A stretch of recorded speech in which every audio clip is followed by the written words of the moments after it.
su luz. A seguir en su camino quiero yo. Seguiré a mi para mí El mundo se acabó. Lo de su luz. Quiero yo.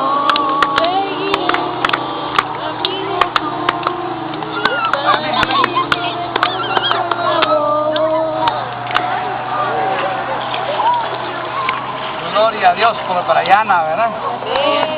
Gloria a Dios mío. Porque estás tomando un paso de obediencia al Señor.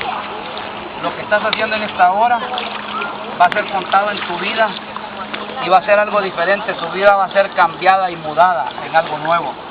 Dice la palabra del Señor que el que está en Cristo nueva criatura es. Todas las cosas son hechas nuevas. Y a partir de este día tu vida va a ser diferente también.